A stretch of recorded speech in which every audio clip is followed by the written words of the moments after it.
जिसमें यदि विपथगामी शिक्षक महोदय यदि कुकर्म के पथ पर चले जाते हैं तो उसे बालक अनुकूल चंद्र जी वो हर समय यही सोचते हैं कि सहस शिक्षक को किस प्रकार से उन्हें इस कुकर्म से छुड़ाया जाए, क्योंकि वह शिक्षकों को बहुत अधिक श्रद्धा करते थे। और वे जब देखे यह विपथगामी शिक्षक किसी तरीके से अपने पथ से भटक रहे हैं तो सहस ही बालक अनुकूल चंद्र जी शिक्षक के सम्मुख उनके पैरों पर लौट जाते हैं, उनके पैरों पर गिर जाते हैं। पैरों पर गिरकर व्याकुल भाव से स्वर में मर्म वेदना सहित वह अपनी वेदना प्रकाश करते हैं, व्यक्त करते हैं। और बालक इस श्रद्धापूर्वक विनम्र आचरण और व्याकुल वचन से शिक्षक महोदय की जो ज्ञान दृष्टि खुल गई है और मन ही मन आचरण में वह अनुतप्त करने लगे हैं। और बालक इस आचरण से उनकी आत्म चेतना जो लौट आई है और अपने कुप्रवृत्ति के दमन के लिए वो दृढ़ संकल्प हुए हैं, वह शिक्षक इस प्रकार के असत निरोधी परिचालन में बालक अनुकूल चंद्र जी उस दिन अपने महान अकल्याण को परम मंगल में नियंत्रित करते हैं। बालक अनुकूल चंद्र जी इस प्रकार कितने कितने ही उदाहरण है लोगों को सुंदर बनाने के लिए, उनके चरित्र गठन के लिए, उनके पारिवारिक मंगल के लिए हर समय अपने जीवन में बाल्यकाल से ही अपने जो भी वे किए हैं हर कार्य में शिक्षा हम लोगों के लिए प्रदान कर गए हैं। बालक अनुकूल चंद्र जी कुछ दिन के लिए नौवाटी स्कूल के भी छात्र हैं, वहाँ के छात्र शिक्षक व दूसरे लोग जो है उनके स्वभाव चरित्र और सहानुभूति की जो सेवा से मुग्ध थे वह सब कोई उन्हें जानते थे। मनुष्य के अभाव अभियोग को बचाने की चिंता जो उन्हें सर्वदा लगी रहती, वैसे ही परेश चंद्र चक्रवर्ती नौहाटी में एक बड़े डॉक्टर थे। वे बड़े ही यशस्वी व्यक्ति थे। उन्हें लोगों की सेवा ही करना उनका एकमात्र कार्य था, दीन दुखियों की सहायता करना उनका एकमात्र कार्य था। वह डॉक्टर वो अपने लिए एक वहां पे सहायता भंडार की स्थापना किए थे और इस प्रकार जनहित कार्य के लिए वो अभिज्ञता से उन्होंने जो अनुभव किया, उन्हें आर्थिक सहायता भोजन सामग्री से सहायता करने में उनका जो कल्याण नहीं किया जा सकता, डॉक्टर जो कार्य कर रहे थे उस पर अनुभव कर रहे थे श्री ठाकुर अनुकूल चंद्र जी, बालक अनुकूल चंद्र जी कि यह जो सहायता भंडार परेश चंद्र चक्रवर्ती ने खोलकर लोगों को दीन दुखियों को जो सहायता कर रहे हैं, उस सहायता में बालक अनुकूल चंद्र जी सोच रहे हैं मन ही मन इस प्रकार के जनहित कार्य की अभिज्ञता से उन्होंने जो अनुभव किया कि उन्हें आर्थिक सहायता एवं भोजन सामग्री की सहायता करने से उनका कल्याण नहीं किया जा सकता, उनका कल्याण नहीं किया जा सकता। दायित्व ज्ञान संपन्न कर उन्हें अपने पैरों पर खड़ा होना सिखलाना पड़ेगा। बालक सोच रहे हैं इस प्रकार सहायता करने से अच्छा यह है कि दायित्व ज्ञान को संपन्न कराना है उनको और अपने पैरों में खड़ा होना सिखाना है मनुष्य को।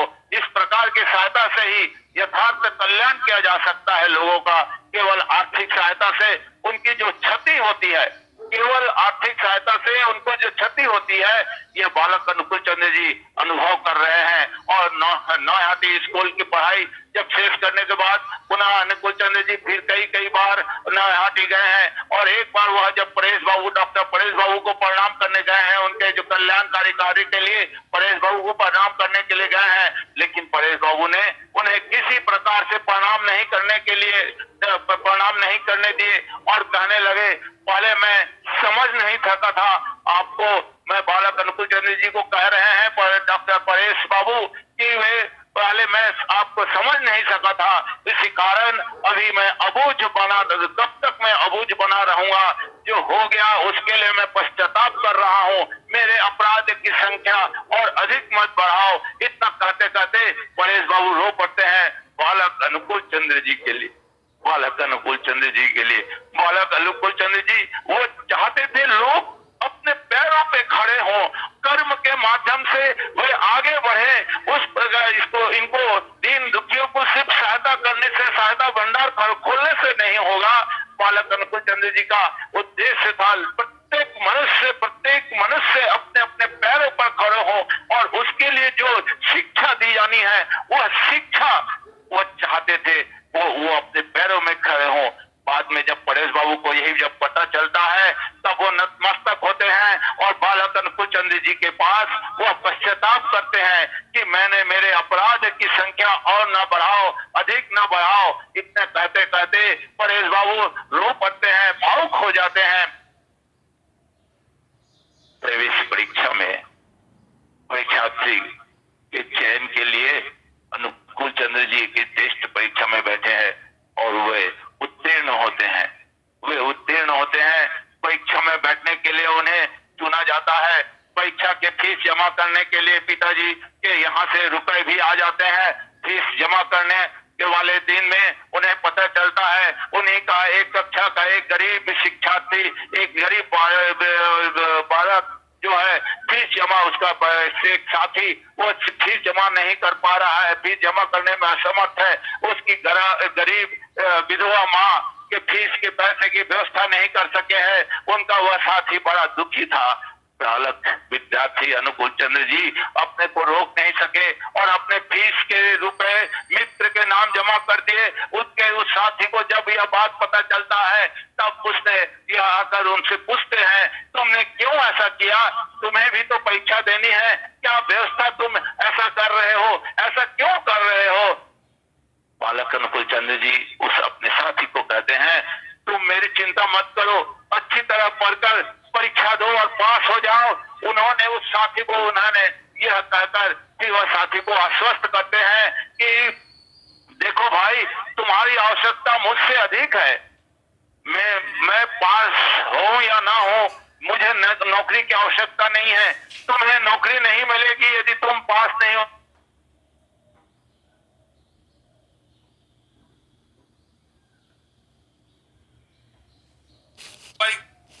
वो जटिल हो जाएगी, किंतु मुझे कोई फर्क नहीं पड़ेगा, मुझे कोई क्षति नहीं होगी। तुम मेहनत करो और परीक्षा में पास करो, तुम्हारी खुशी में ही मेरी खुशी निहित है। और इस उत्तर से ही उनको अत्यंत भावुक हो जाते हैं और वो फुट कर वह साथी रोने लगता है। बालक अनुकूल चंद्र जी इस प्रकार छात्र जीवन में बहुत सारे इस प्रकार जो कार्य किए हैं ये हम लोगों को देखने को मिला है। बालक अनुकूल चंद्र जी हर समय अपने लिए, अपने साथियों के लिए, अपने लोगों के लिए, अपने सहपाठियों के लिए, अपने लोगों को जो उदाहरण प्रस्तुत करके गए हैं वह उदाहरण हर समय हम लोगों को देखने को मिलता है। बालक अनुकूल चंद्र जी इस प्रकार आगे वो उनको 10वीं कक्षा का पास 10वीं परीक्षा मैट्रिक परीक्षा में वो परीक्षा देना है और परीक्षा में उनकी जवाबदारी बढ़ जाती है। वह अधिकांश समय पुस्तक के साथ व्यतीत करते हैं, सामने पुस्तक खोलकर सोचते रहते हैं क्या होगा, इतना पढ़ लिख कर इन पुस्तकों में डूबे रहकर किसी मनुष्य को क्या उपकार कर सकेंगे? क्या वे परीक्षा पास करके किसी दुख का कष्ट को लांघ सकते हैं? पुस्तकों में कितने अच्छे अच्छे उपदेश लिखे पड़े हैं, क्या लाभ है मनुष्य को? इनको पढ़ने मात्र से क्या कोई अपने चरित्र को प्रस्फुटित यदि न कर सके तो ऐसी शिक्षा की क्या लाभ है? अनुकूल चंद्र जी उन उपदेशों को पालन करने के लिए अपने निर्दिष्ट पथ की ओर अग्रसर होने की चेष्टा करते हैं और मनुष्य के दुख दरिद्र की प्रतिक्रिया से व्यथित होते हैं। वे शांति से सो नहीं पा रहे हैं, ठीक से भोजन नहीं कर पा रहे हैं, पुस्तकों को छोड़कर वे चले जाते हैं और लोगों से मिलकर उनके कष्टों को ला करके, उनके दुख और उनके कष्ट को जो जीवन व्यतीत कर रहे हैं उसमें सुश्रिता लाने के लिए पुत्रहीना के गोद में वो माँ माँ कहकर पुकारते हुए अपने जननी समझकर उन्हें गले में लगाकर शोक का निराकरण करते हैं। और इस प्रकार वह अनाचार या अविचार या अत्याचार या अनन्य ऐसे दुखी प्राणी के सामने जाकर जो जैसा है उसे पुकार कर उनके पास बैठ जाते हैं, उनको माँ कहकर किसी को संबोधित करते हैं, किसी को भाई कहकर संबोधित करते हैं। इस प्रकार अनुकूल चंद्र जी उपस्थित असत निरोधी करते हुए अनुकूल चंद्र जी इन आचरणों को देखकर, अनुकूल चंद्र जी के इस आचरणों को देखकर शिव चरण चंद्र चक्रवर्ती भविष्य के लिए बहुत चिंतित और व्याकुल हो उठते हैं। और वे जब एक दिन बहु माता जो है उनकी बहु सरसी बाला उनका थाले में भोजन परोस रही है, सामने में उसको भोजन दे रही है, तो उसने देखा कि माता मनमोहनी देवी और मनमोहनी देवी उनको देखती है सरस्वती बाला को, तो पूछती है उनके तुम्हारे कान के बालियां कहाँ गई हैं, कान की बालियां कहाँ खो गई है। उनके कान की बालियां कहीं खो गई थी। उसे देखकर अजय अनुकूल चंद्र जी को जब भोजन परोस रहे हैं और उस समय जब उन्होंने देखा तो उन्होंने उन्हें गौर किया कि सरस्वती बाला देवी के कानों में कोई बाली नहीं है, कोई बाली नहीं है। और देखकर सहसा दुनिया भर के प्रश्न करती है सरस्वती बाला देवी को, और वह चंचल नजर झुकाए सरस्वती बाला देवी अपने पतिदेव को भोजन परोस रही है। माता मनमोहनी देवी लाख पूछने पर भी कोई उत्तर नहीं देती है सरस्वती बाला। और कर्तमा कृष्णा सुंदरी उन्होंने अपने बहू को बहुत क्वेश्चन उन्होंने प्रश्न करते हैं, बहुत पूछते हैं, प्यार से धमका कर, पर जो बहु माता है सरस्वती बाला देवी है चुपचाप रहती है, कोई उत्तर नहीं देते हैं। एक कृष्णा सुंदरी देवी क्रोध में स्वभाव आ जाता है, क्रोध आ जाता है, और वह सरस्वती बाला देवी को कई बार उन्होंने कई प्रश्न करते हैं, उनको गुस्सा करते हैं, क्रुद्ध करते हैं, जली घोटी कभी सुनाते हैं, संतोष नहीं मिलता है, तब भी वो कहते नहीं है। तो बालिया उनसे उसकी माँ जो है वो कहाँ गया, उसके कान की बालिया सोना का खो जाना ठीक नहीं है, वो सोना को क्यों खो गई है, तो खो दी है। इस प्रकार कृष्णा सुंदरी देवी भी बहुत क्रुद्ध करती है माता मनमोहनी देवी, तो कृष्णा सुंदरी देवी को अपने माँ को चुप करने के लिए कहती है। किंतु कर्तमा जो है वो बकती रहती है, और रसोई में बैठी बैठी वो सोचती है, सरस्वती बाला सोच रही है, आंखों में आंसू है, आंसू झड़ रहे हैं, बैठी बैठी रो रही है और सोच रहे हैं इनको मैं क्या बोलूं, मुख से एक शब्द नहीं निकल रहा है। इस प्रकार बहुत दुखी है सरस्वती बाला देवी। कृष्णा सुंदरी माता मनमोहनी देवी बहुत चिंतित है। इसी प्रकार दिन व्यतीत होते गया, 2-4 दिन व्यतीत हो रहा है। एक दिन तीसरे पहर में मनमोहनी देवी अपने शयन कक्ष के बरामदे में बैठकर बैठी हुई है। कृष्णा सुंदरी पास पर उससे कहीं गई हुई थी, बड़ी बहू के कुछ काम, बड़ी बहू कुछ सरस्वती बाला देवी कुछ काम कर रही है, और उसी समय एक धीवर स्त्री धीरे धीरे आंगन में आती है, बरामदे के नीचे में खड़ी हो जाती है, हाथ में क्या कुछ कागज लपेट कर कुछ रखी हुई है। आस्ते आस्ते उस कागज की पोटली को वह गृहिणी मनमोहनी देवी के पास रख देती है। उत्सुकतावश वह गृहिणी मनमोहनी देवी वो पूछती है क्या है रही है। इसके दोनों आंखें खुशी से चमक उठते हैं, वह धीवर स्त्री के आंखें खुशी से चमक उठते हैं, कृतज्ञता के आवेश से उच्छ्वास उसकी गला भर जाता है, छल छलाती आंखों, दीदी ठाकुरानी बड़े भैया के कारण मेरा बच्चा बच गया। इन दोनों बालियों को बंधक रखकर मैं अपने बच्चे को चिकित्सा करा सकी। बड़े भैया ने इन दोनों बालियों के वो मुझे दे दिए थे, लेकिन घर में आज पैसा हुआ है, और वो पैसे को से मैं वो बालियों को जो बंधक रखा हुआ था, बालियों को छुड़ा कर लाया हूँ और वह से लेकर आया हूँ। लो ठाकुरानी इसे रख लो, आप लोगों की दया से खा पी कर हम लोग हर समय बचे हुए हैं।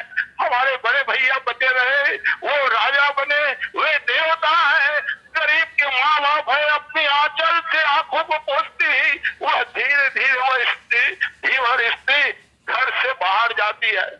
यह बालक अनुकूल चंद्र जी जो अपने सरस्वती बाला देवी के कान के बालियों को वह सहायता के लिए, दीन दुखियों की सहायता के लिए, इस प्रकार कई कई उदाहरण हमारे सामने है। बालक अनुकूल चंद्र जी इस प्रकार लोगों को जो सहायता करते थे। माता मनमोहनी देवी धीरे धीरे स्थिर होकर वह बैठी रहती है, वहां दृष्टि सुन के वो देखती रहती है। मधु माता सरस्वती बाला के भविष्य के रंगीन चित्र को उन्होंने बहू को बुलाया।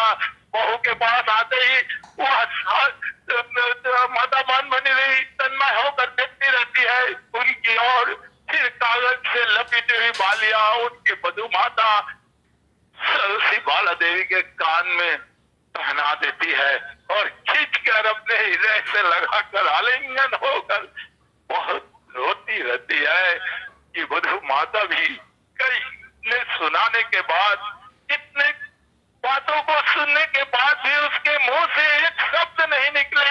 और बालक अनुकूल चंद्र जी अपने सहायता के लिए हर चीज को निछावर कर सकते हैं।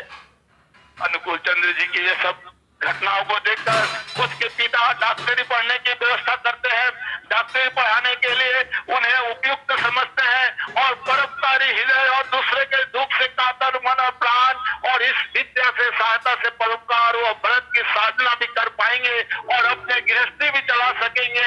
यह सोचकर अभिभावकों द्वारा यह सोचा जाता है कि उन्हें माटी में डॉक्टरी पढ़ाया जाए ताकि लोगों के हृदय को वह दूसरे के दुख दर्द को दूर करे और उसके विद्या परोपकार का कार्य कर सके, वह साधना कर पाए और गृहस्थी भी चला सके। यह निर्णय लेकर उन्हें डॉक्टरी पढ़ने के लिए कलकत्ता में भेजने की तैयारी की जा रही है। पुत्र कलकत्ता भेजने की तैयारी जो चल रही है, पुत्र को भेजने के लिए, और तैयारी में क्या होना था जो चल रहा है, पैसे की व्यवस्था की जा रही है के कारण के ऊपर भरोसा करके बच्चा बच गया। इन दोनों बालियों को पिता के मन में यह दुश्चिंता थी, मन में शांति नहीं थी, पर तमाम कृष्ण सूर्य देवता को लेकर है और वह नाती के कल्याण की कामना के लिए मन में रहती है। वह सूर्य देव और उसमें विषय बोलने के मन में लगे रहे और विद्वान होकर सभी के सामने सर उठा करके वह मेरे हृदय का रक्त है, आंखों की मणि है, उसे अपने गोद में लेकर यही थी का प्रार्थना, यही सोच रही है। इष्ट देव के चरणों में वह बहु जो व्यस्त है, तुलसी बाला देवी जो व्यस्तता में व्यस्त है, परिवार के लोगों की संतुष्टि के लिए व्यस्तता के पास और कुछ नहीं है, देखने का समय भी नहीं है।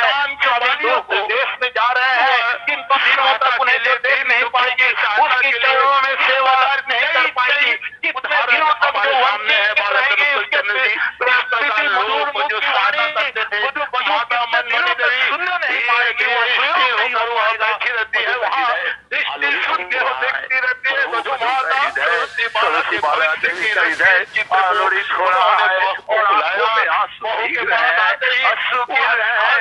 स्वामी दूर चले जाएंगे, आज पड़ोस के लोग मिलने आ रहे हैं और सभी के मन में एक अक्सर कामना है, राम का लड़का हजारों में से एक होकर अपने हृदय से लगाकर हो, विद्वान हो, गांव के गुरुजन उसको आशीर्वाद दे रहे हैं। और इस प्रकार प्रिय अनुकूल चंद्र जी जो सुनने के बाद चले जा रहे हो, जहाँ पढ़ने जा रहे हो कलकत्ता, हम लोगों को ढूंढ देखेगा, ऐसे भी कार्य है कुछ लोग ठाकुर की चीज को निछावर कर सकते हैं। आप देख हम लोग आप देख पाएंगे, उसके पिता भी नरवाड़ी की व्यवस्था करते हैं, डॉक्टरी पढ़ाने के लिए उन्हें उपयुक्त समझते हैं और परोपकारी हृदय और दूसरे के दुख से कातर मन और प्राण और इस विद्या से सहायता से परोपकार व व्रत की साधना भी कर पाएंगे और अपने गृहस्थी भी चला सकेंगे। यह सोचकर अभिभावकों द्वारा यह सोचा जाता है कि उन्हें माटी में डॉक्टरी पढ़ाया जाए ताकि लोगों के हृदय को वह दूसरे के दुख दर्द को दूर करे और उसके विद्या परोपकार का कार्य कर सके, वह साधना कर पाए और गृहस्थी भी चला सके। यह निर्णय लेकर उन्हें डॉक्टरी पढ़ने के लिए कलकत्ता में भेजने की तैयारी की जा रही है। पुत्र कलकत्ता भेजने की तैयारी जो चल रही है, पुत्र को भेजने के लिए, और तैयारी में क्या होना था जो चल रहा है, पैसे की व्यवस्था की जा रही है, भरोसा करके लड़कों को पढ़ने के लिए कलकत्ता भेजने की व्यवस्था हो रही है। माता पिता के मन में यह दुश्चिंता थी, मन में शांति नहीं थी, पर तमाम कृष्ण सुंदरी ठाकुर देवता को लेकर है और वह नाती के कल्याण की कामना के लिए आरजू मंदिर तक देती है। वह सूर्य देव है, उसमें विषय पढ़ने के मन लगे रहे और विद्वान होकर घर लौटे। वह 10 में एक हो, 10 में एक हो, सभी के सामने सर उठा कर कर सके। वह मेरे हृदय का रक्त है, आंखों की मणि है, उसे अपने गोद में लेकर को जो भूल पाएगी, यही थी माँ का प्रार्थना और यही सोच रही है। इष्ट देव के चरणों में वह बहु जो व्यस्त है, तुलसी बाला देवी जो व्यस्त काम में व्यस्त है, परिवार के लोगों के संतुष्टि के लिए व्यस्तता में कहते हैं, उसके पास और कुछ नहीं है, देखने का समय भी नहीं है। दिनों तक उन्हें जो देख नहीं पाएगी, उसकी चरणों में सेवा नहीं कर पाएगी, कितने दिनों तक जो वंचित रहेगी उसके प्रीति मधुर मुख की वाणी वधु कितने दिनों तक सुन नहीं पाएगी, वो स्वयं नहीं हो पाएगा। वधु का हृदय आलोड़ित हो रहा है, वधु का हृदय सरस्वती बाला देवी का हृदय आलोड़ित हो रहा है और आंखों में आंसू भीग रहे हैं, अश्रु गिर रहे हैं। स्वामी दूर चले जाएंगे, आस पड़ोस के लोग भी अनुकूल चंद्र से मिलने आ रहे हैं और ग्रामवासी शुभेच्छा ज्ञापन कर रहे हैं। सभी के मन में एक अंतर कामना है, ग्राम का लड़का 1000 में से एक होकर ग्राम लौटेगा, उसका कल्याण हो, वो विद्वान हो। ग्राम के गुरुजन उसको सब हाथ रखकर आशीर्वाद दे रहे हैं और यह सभी इस प्रकार से अनुकूल चंद्र जी जो तुम विदेश चले जा रहे हो, जो जहाँ पढ़ने जा रहे हो कलकत्ता, हम लोगों को कौन देखेगा? ऐसे भी कह रहे हैं कुछ लोग ठाकुर हम लोगों को कब हम लोगों को आप देख पाएंगे? ग्राम के जितने भी नर नारी पत्र के प्रथम पंक्ति में ही लिखे हैं, जिसे सरस्वती बाला पढ़ रही है कि स्वयं स्वार्थकार में होकर परोपकार में यत्नवती होना, परोपकार की तुलना में इस संसार में कर रहे हैं। कुछ नहीं वो जाने की तैयारी के समय जन को डॉक्टर प्राणपण से सेवा में नहीं रहेंगे, समय का अभाव, पैसे के अभाव को इच्छापूर्वक पढ़ने के लिए नहीं देना अनुकूल चंद्र जी की घर से जाना संभव नहीं हो पा रहा था, लेकिन लंबी छुट्टियों में का पालन करना करके कभी अपने भगवान कभी वो आ जाएंगे, ये सोच रहे हैं। सर्वदा स्वामी के हृदय में में रखना वधु के साथ शायद तभी आएगा कि यह सोच रही है सर्वदा बहुत दिनों बाद हृदय में बाला देवी के हृदय में प्रकाश के समान उठ जाता है, तब तभी हृदय और आनंद या मुख में मलाने लग जाता है। हृदय में सहयोग हुआ है, मुख के आने को नहीं और आंखों में उनके प्रत्येक अक्षर अक्षर पालन स्वामी की चिट्ठी आई है, गृहस्थी के काम काज निर्देश को मानकर घर जाकर चिट्ठी खोलकर वह स्वामी की इच्छा ही सरस्वती बाला देवी पढ़ने को बैठ जाती है। वाक्य के पत्ते जो वेद में प्यार से और स्वयं उमड़ रहा है, छोटी सी जीवन चलन में कितने संकेत कितने निर्देश उपदेश की वाणियां पत्र में नहीं होने दिया लिखा हुआ है। वधु बैठकर सोचने लगती है जो बड़े मधुर है उनके उपदेश सर्वस्व के पालन से जीवन का पथ कितना साफ हो जाता है, चलना कितना सुगम हो जाता है, उन्हें इतना चलना सुगम होता है। और वाला निर्देश को मानते हुए वो कहने से कोई माताओं का ढंग ही ऐसा है कि इधर पेट में चलन भूख लगी हुई है और कहेगी कहाँ खाए हो, अभी तो और भी कुछ खा लो। मुझे खाने के समय बड़ी बहू ऐसा ही एक शब्द अपने मन में जब पास में बैठकर खिलाती है, तब समझ ही नहीं पाता हूँ कितना खाया जो है खाने के बाद अनुभव होता है, कितना खाने के समय बड़े बहू पास माता मनमणि देवी के बाद अनुभव होता है पवित्र है। खाने के समय बड़े बहू जो मान है उनके लिए नहीं रहने से मेरा खाना भी नहीं होता है। एक बार उन्होंने बहू के साथ मेरा विवाह नहीं होने से मैंने चला ही गया था, मेरे हाथ बार जो वो आजीवन वो उतल नहीं है, कम समय मिलने में ही पड़ रहा है, लेकिन बराबर सामान बैठने के लिए बैठ जाती है। मेरे चलने के मार्ग में उसने कभी भी बाधा खोलकर बैठी है वधु और नेत्र के सामने मेरे सहायक के रूप में मेरे पास आकर खड़ी हुई है और गृहिणी भी वह भक्ति गृहिणी है, पूर्णांग शरीर और स्वामी लिखे हैं पत्र में वह गृहस्थी चलाती है, कम से कम खर्च में जो गृहस्थी चलाती है होकर ऐसा आजकल जो खूब कम देखने को मिलता है। नानी का कृष्ण सुंदरी का नानी का संसार में और भी उसे जो आदमी बना दिया है उसके शासन जो बहुत कड़ा है, फिर भी प्यार में वह बहुत जो प्यार करती है। पिताजी भी जो बड़े बहू को खूब प्यार करते हैं, पिताजी की धारणा थी कि मुझे और ऐसे कोई माँ ऐसी कोई संतान ऐसी कोई सरस्वती बाला देवी ऐसी परोपकार में यत्नवती होना, परोपकार की तुलना में इस संसार में उन्हें बड़ी जो आस्था थी पारस्परिक विषय में बड़ी बहू के साथ जो परामर्श करते हैं, बड़ी बहू को संरक्षण नहीं देना और न संरक्षण बुद्धि को वो बहुत पसंद करते थे। तुम्हारे पास का पालन करना, वह अपने भगवान की चिंता करते हुए उन्हें नहीं कहना, हृदय में रखना। जानने के बाद भगवान सर्वदा उनके हृदय में प्रखर वह दीप्ति प्रकाश के समान दीप्ति रहते हैं, कभी भी उनके मन या मुख को मलान नहीं होता और कभी भी उनके मुख की वाणी को नहीं भूलती। उनके प्रत्येक अक्षर वो पालन करती है और उनका है हंसना शेष होते होते को मानकर मानो उनकी हंसी आनंद और स्वामी की इच्छा ही उनकी अपनी इच्छा है और अपने पिता माता की बातें जो वेद वाक्य थे स्वामी की छोटी छोटी सी इच्छा भी उन्होंने अपने जीवन को किस प्रकार अपने अवस्था में वह विचलित नहीं होने दिया। छात्र जीवन में मेडिकल पढ़ने जाते हैं और मेडिकल पढ़ने के दौरान सरस्वती माता जो यहाँ रहती है हिमायतपुर में मर्यादा के लिए जो इतनी आस्था इसके लिए जो बड़ी माताओं के लिए सुंदर होगी सरस्वती बाला को देखते हुए वह कहते हर माताओं में का सहायता ढंग ही ऐसा है करेगी कि इधर पेट में भूख लगी हुई है और कहेगी कि कहाँ खाए हो अभी तो और भी कुछ खा लो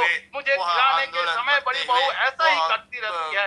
बड़ी बहू जब पास में बैठकर खिलाती है तब समझ ही नहीं पाता हूँ कितना खाया हूँ। खाने के बाद अनुभव होता है इतना खाने के समय बड़ी बहू पास है खाने के बाद अनुभव होता है अतएव खाने के समय बड़े बहू जो मेरे पास नहीं रहने से मेरा खाना भी नहीं होता है। बड़ी बहू के साथ मेरा विवाह नहीं होने से मैं तो चला ही गया था।